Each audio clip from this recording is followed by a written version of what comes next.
See things through the eyes of others and try to understand where they are coming from. Seek out opportunities for generosity. Reconnect with your community. Reconnect with yourself. Reconnect with your priorities and live them. We're all in this together.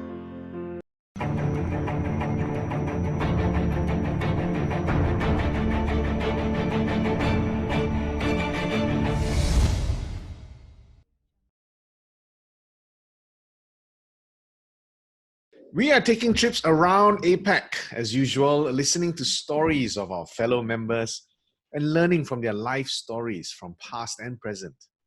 Hi, my name is Raymond Chow from EO Malaysia, and I'm your host for the EO APAC podcast named Sustaining APAC. Thank you for joining me today as we talk to EO members across APAC and listen to their stories of how they're getting through these times. It is definitely very difficult times now that we're all facing. How are they going through it? How are they innovating in their industries? How are they leading through this crisis? In trying times like this, it is very easy to be engulfed in all the gloom, the negativity, the media reports, and all the panic that's happening around us. As entrepreneurs, we have to manage not only our own families, but our work families as well. Is it okay to be vulnerable and to cry in front of everyone? Or do we have to be strong and this pillar of strength? Today, we take a flight to Melbourne and speak to a dear friend who I consider a really great leader. We've spent time together in many parts of the world, and his calmness and thoughts constantly inspires me. Today, we talk to Kym Huynh, EO Melbourne president and founder of We Teach Me, home to Australia's best and most popular classes. Hey, Kym. Ray, how you going? Very good. How are you doing? I'm not too bad. I'm laughing and I'm smiling just as you were doing the introduction because you have such a lovely radio voice. It's quite soothing. I'm going to play this interview back before I go to bed just so I can fall asleep. Before we started recording this call, we were talking about toilet paper wars and yeah. So how's the toilet paper wars doing in Australia? Oh, it's insane. I find that during times of crisis, people latch onto things which, on reflection, seem a little bit ludicrous. And how that's come about in Australia is the coronavirus hit, or COVID-19, and the first thing people think about is we need to solve this by buying lots of toilet paper in bulk. It's a running joke around and in Asia. Many of us are saying that has anybody heard of a bidet and water and soap, right? I have been thinking about purchasing a bidet. I just need to get my mind around the mechanics of it and how it works. But it does look very attractive at this point. Sorry, Kym, we missed this out a little bit. Maybe can you just share with the viewers and the listeners a little bit about yourself in case anyone doesn't know you? Absolutely. I apologize. I'm so terrible about talking about myself. A long time ago, I started a company called We Teach Me, or a business called We Teach Me, and we focus on the booking and the discovery of Australia's best and most popular classes. If we think about it, like painting, cupcake baking, cooking, pottery, basically any class you want, we've got it. And we can help facilitate all the payments, et cetera, et cetera, et cetera. That's just one of the things that I've done. But what I really like to focus on is this journey that this business has taken me on. As people listening will be aware, we start our businesses with the best hopes and the most optimism, and we just kind of have a crack at it without really having all the tools and systems and processes and abilities in place. And then we kind of figure it out as we go along. So that's what happened with We Teach Me. Just kind of started as an excuse to spend more time with my best friend. And I really bought into this idea of learning. They built the idea that we can learn anything we want. It doesn't matter if it's cooking, if it's pottery, that we can do it and not be embarrassed about it. And as the business grew, I found that I was out of my depth and I needed to upskill myself and up-level myself. And that's when I cottoned onto the idea that rather than getting 10 different opinions from friends who give advice as well, and often it's bad advice, it's better to get it from people who have achieved what I want to achieve. And that led me to EO, or Entrepreneurs Organization. And ever since then, what has transformed in my life is not just the growth of my business, but also the growth of myself as a leader as someone who can have an impact that's long-lasting and positive and constructive, not only to my business and the people inside my business, but also my family, my personal life, and my community. And I think that's where the power really comes from. When you take all these tools from business that we learn, values, mission, vision, and taking it into our own lives. And the reason why I share this today with you is because we're going through a world crisis at the moment. Yeah. And through talking with a lot of people in many different parts of the world and observing how they're responding to this crisis, personally, in their business, in their families, in their communities, there are distinct patterns which I'm seeing emerge. And this time that we have now available to us in my home has given us a lot of time of reflection. And there are a lot of thoughts on leadership, which I have been having as of late. And I'm happy to share them with you as we go through our conversation today. Right, awesome. So to me, you are one of the most calm and the most positive person on earth. We've spent so many times in many parts of the world. And every time I talk to you, I get this sense of calmness, this sense of positivity. And I can't help but listen to what you just said earlier about how you have gone through your business and how you are trying to make an impact. And this is a very dark time, right? How do you keep this calmness and how this positivity intact? That's a great question. I really do believe that in order for us to lead others, we have to lead ourselves first. So we have to make sure that we take care of ourselves first before we can take care of the people that depend on us, whether they be our employees, whether they be our business partners, whether they be our spouse, children. If we're panicked, then they'll be panicked too, because they look to us as leaders as cues on how they should respond as well. And I really do believe in this idea that we never make our best decisions when we're in crisis, or when we're overwhelmed, or when we're depleted, or when we're emotional. The best decisions always come from a place of groundedness. They come from a place of reflection, and they come from a place where emotions are not clouded. But we are humans too, right? Of course. Yeah. So how do we then let go of how do we then be vulnerable if we are seen to be always this pillar of strength to everyone else? This is a really interesting question. I've got a few stories, so many stories I can share about this. Please, do you want something tactical, or do you just want stories? What do you want? I think we all love listening to stories. I think we know for a fact that in EO, we all get our own learnings from stories. So yeah, just shoot, whatever. I had an interesting one-on-one coaching session with my 2IC yesterday. Every Friday, we sit down and we have a one-on-one coaching session. We go through our daily debrief, and then usually we have about 45 minutes afterwards. And I say to him, this is your time now. You have 45 minutes left of my time. How would you like to use this time? And this is a great way for us to have a conversation of depth, or a conversation of substance, or to ask questions that really matter. And he used yesterday as an opportunity to give me feedback. And he said, Kym, you're so focused on systems and processes and task lists and being precise that sometimes I feel like you lose the humanity and the emotion side behind it. And so I sat back and I said to him, okay, well, let's invite this feedback in. Tell me a bit more about how you think we can improve things. And he said, Kym, every day you ask me to say, what did I achieve today? What is still pending? And what stopped me from, what needs sign off, et cetera, et cetera, et cetera. But I think you need a fourth question. The fourth question you need is, what stopped me from achieving my goals today? And I considered that for a little bit, and I asked him, why do you want to include this question? And he said, because this question allows me to give you a bit of understanding and context and perspective around why I might not have been more productive or less productive than usual. And so we tried that.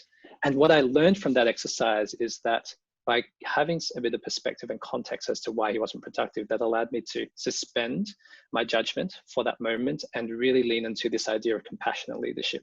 And I expressed that to him. I felt like, okay, I didn't judge you today, even though that's not what I tried to do and why you weren't productive. But now I understand that, okay, you tried to go to the supermarket and you had to wait 2 hours at the front of the line because you couldn't get in. There were so many people, and then your children are sick, and et cetera, et cetera, et cetera. And I understand. And that allowed me to really understand compassion a little bit more when I lead him.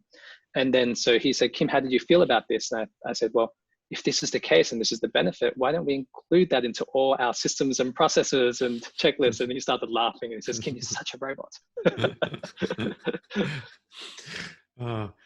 So you mentioned this word reflection, and that word resonates a lot with me.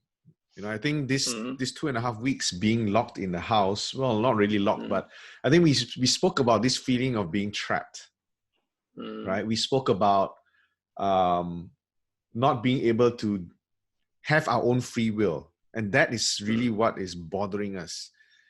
And we have had some time to reflect. How important is that to be done during this time? Because you mentioned that a lot in the last couple of minutes. And what was some of your reflections?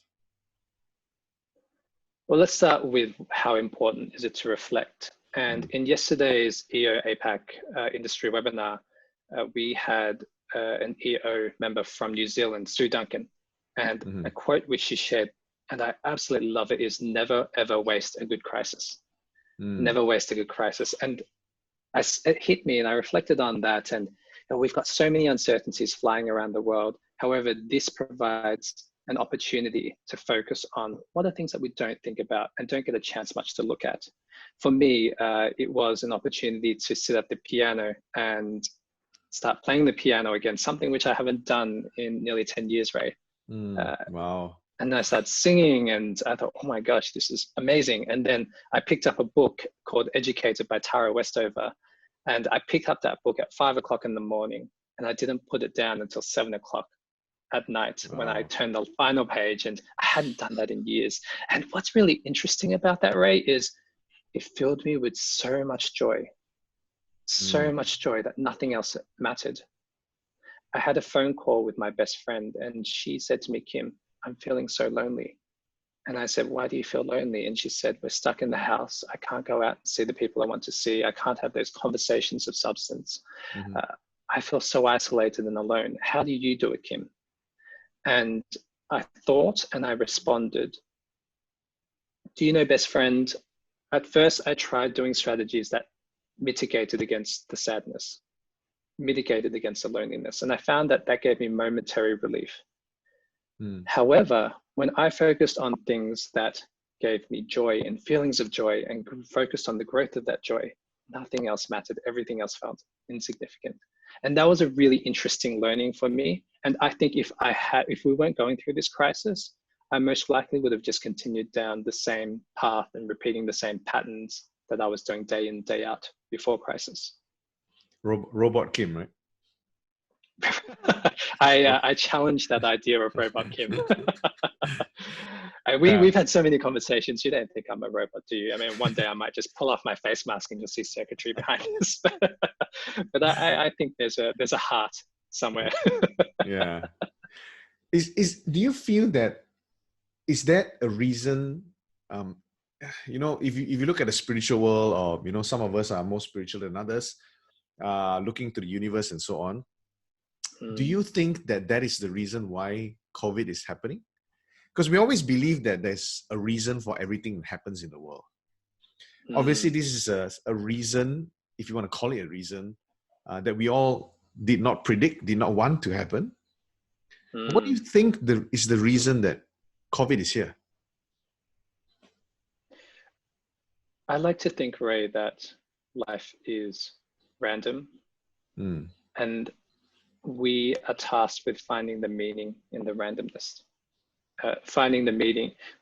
We are tasked with finding the meaning in the randomness. There's a story or an anecdote that I read recently, which I love, and I'd love to share it with you. Please. And for me, I love it because it focuses on what really matters. We've aged a generation in the past 3 weeks. What matters has sharply come into focus. Family matters, love matters, kindness matters, health matters, generosity matters, people matter, community matters. The rest is just noise. Aside from physical distancing, the biggest thing you can do right now is choose to see the best in each other. Be kind, be patient, be tolerant, be quick to help out in any way you can. Be forgiving when you would otherwise be upset. See things through the eyes of others and try to understand where they are coming from. Seek out opportunities for generosity. Reconnect with your community. Reconnect with yourself. Reconnect with your priorities and live them. We're all in this together. I love that anecdote and that story. Wow. What do you think? That was amazing. That was amazing. You like it? You like that one? I love it. I love it a lot. Yeah. And where did you read that from again? I actually don't remember. Okay. I read a lot. I do find that during the crisis, I read a lot. And I spend most of my time reaching out to people and calling people and checking in on them. Because I do find that there's so much uncertainty, and that's the pattern which I'm picking up in my conversations with people. There's so much uncertainty, and that's where all the stress and the anxiety stems from. And so in times of uncertainty, the best thing that I can lean on are my relationships with people. I'm calling customers that I don't normally talk to. I'm calling EO members from all around the world. I'm calling my family more often than not. And in those calls, I don't really talk. I just check in and say, I just want to check in on how you're doing today. And that gives people an opportunity to have a conversation similar to what we're doing right now. And, you know, it's so powerful and so simple what we're doing, and really speaks to this idea that sometimes, Ray, we can give a lot by giving a little. How's the EO Melbourne chapter doing at this moment? So you are obviously the president of the Melbourne chapter. It is a big task, you know, leading a group of other entrepreneurs going through this crisis together. Has that been challenging, or how have you approached that?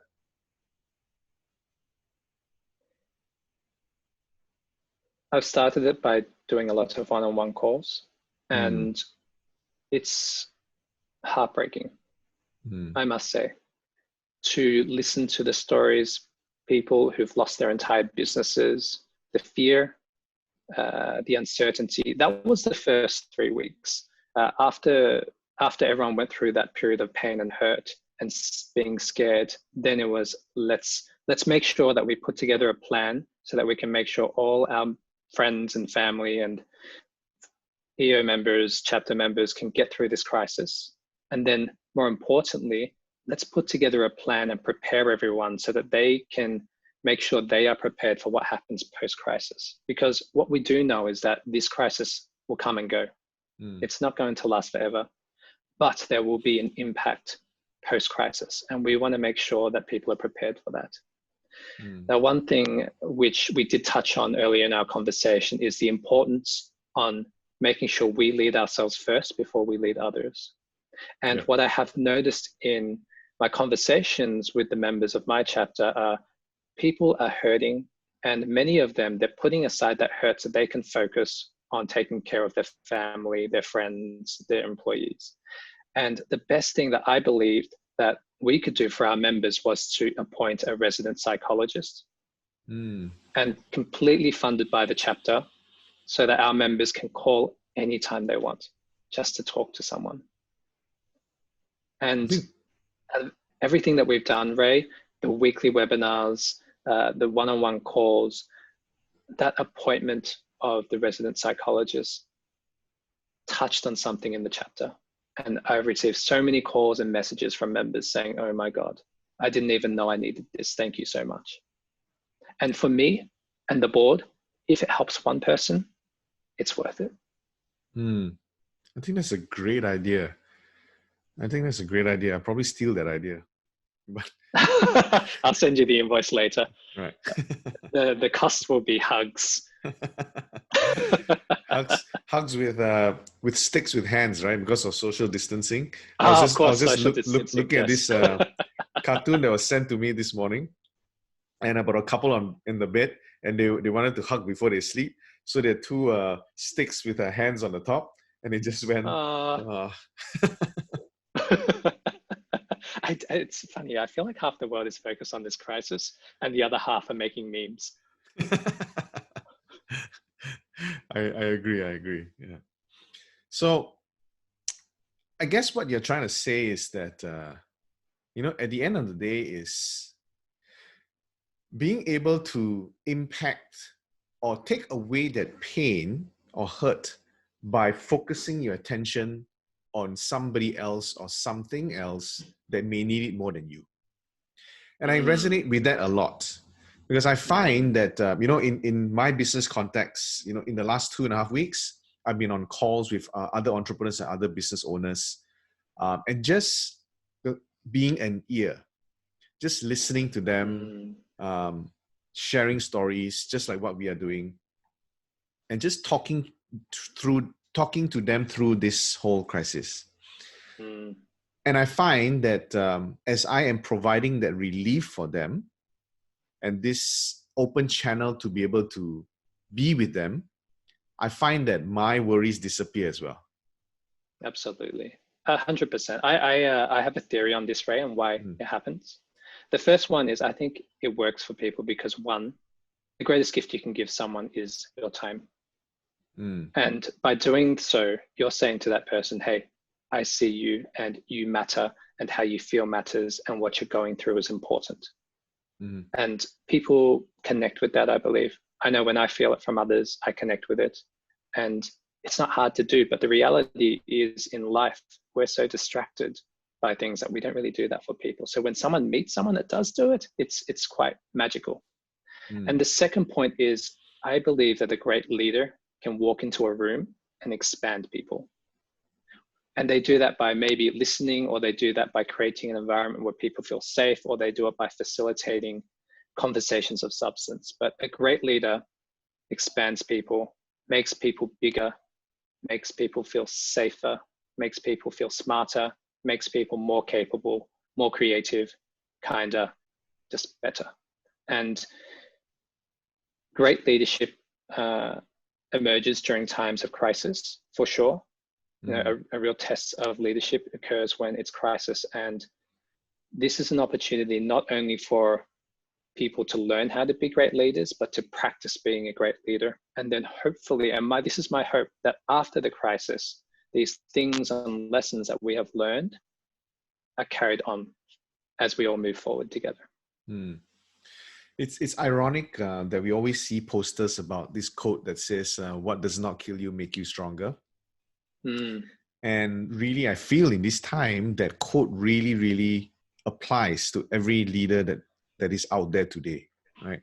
It's really whatever that we're facing, whatever we're going through, whatever hurt, whatever pain, it's really, really to make us stronger. And I hate to reference this to the Thanos click, right? Where half the population will disappear. But if you really I really understood what that click meant, and it's not about making the other world, half of the world disappear, but it's really about us understanding how do we become this leader that will be the ones that will survive at the end, right? How do we become better, and the rest who does not take that leadership in crisis well will be the ones that get left behind. I'm not sure whether you see it as the same as me. I've never connected it with the Avengers movie before. That's just me, right? That's a really interesting. No, it's an interesting way of looking at it. I think it's completely valid. Different words resonate with us and we connect with it a different way. So for example, I shared with you the story of my assistant before, and I said, I've always wanted to be a compassionate leader, but I never really resonated with it until you told me until you shared with me the addition of the fourth question, which was what things stopped me from achieving my goals today. And that's when it clicked for me. right? So I think if you have an analogy or a metaphor, whether it be Avengers, and that helps you, then absolutely go for it. And this just goes back to the quote by Sue Duncan, is never ever waste a good crisis. In the turmoil and chaos of everything that we're experiencing collectively at the moment, we can't just sit there and do nothing, right? We have to think about what is the good that we can get from this? What are our lessons? What are our learnings? What are the opportunities that we get to do that we haven't been able to do before? Otherwise, I think the alternative is just depressing. Yeah. And I think we need to look at and ask ourselves a question. How do we approach this in the best possible, how do we approach this in the best possible form for us to get the best outcome in the end? Absolutely. Great question. I'm curious about what your thoughts are, Ray. Where are you landing at the moment? So I think going through this whole 2.5 weeks being alone at home and trying to find things to do and so on, I think we have an opportunity here. Right? And what you said is really very true, right? Never waste a good crisis. And I don't think that never waste a good crisis is just about the business. I don't think never waste a good crisis is about looking for opportunity in crisis. What opportunity in business can I get out of this crisis? I feel never waste a good crisis is an opportunity, like what you said, is how do I become a better leader, or how can I learn to be a better leader today so that when this crisis is over, I suddenly become this 8th Avengers. Sorry, I really love the movie, so I resonate a lot with it. Yeah, but how do I become this new Avengers character because of me not wasting this good crisis by being able to become this better leader and an improved version of myself? I agree. I believe at the end of our lives, Ray, that we measure it not by the amount of houses we have or the businesses that we've built, but by the quality of our relationships. That at the end of our lives, what really matters most is the quality of our relationships. And therefore, as we navigate through our life, it's important that we be effective and great leaders, that we grow people around us. And for me, the way I grow people is to be kind and to listen and to tell them that they matter and to acknowledge what they're going through. I'm going to share with you one of my absolute all-time favorite quotes. It's by Lao Tzu, and it's on kindness. And it is, kindness in words creates confidence. Kindness in thinking creates profoundness. And kindness in giving creates love. And in a time where we are so uncertain and everyone is scared and everyone is anxious and everyone is stressed, we need to focus on our relationships with one another. And to do that, we need to be kind. Wow. I resonate a lot with it. I think life is really about the people around us. We cannot get through life alone, right? It's just simply, for me, it's impossible. And we cannot go through life thinking that we have to do everything ourselves, because we can't, right? So thank you for that final quote, Kym. I think today has been a really good session. What are your thoughts, final thoughts for our listeners? I'm so glad you said it was a good session. I would have been devastated if you told me that was a horrible session, Kym.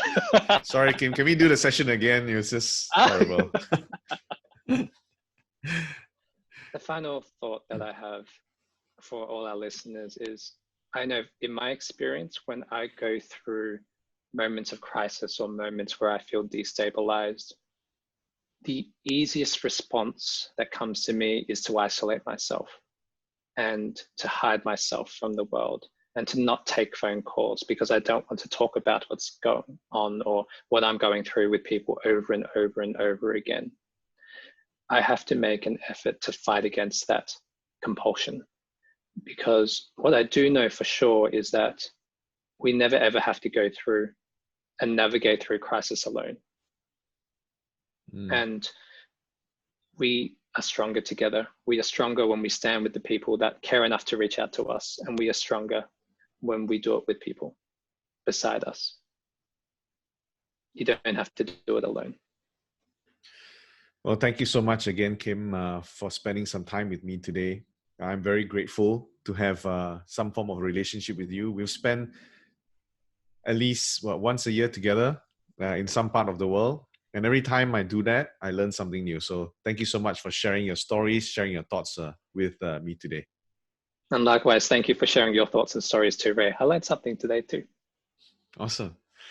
Thanks again. So that's it for today's episode. Join me for the next one. And do subscribe to this podcast and share it with all your EO peers. If it could benefit just one other person, like what Kym said, why not? Have a great EO APAC day ahead. And remember, we are all in this together.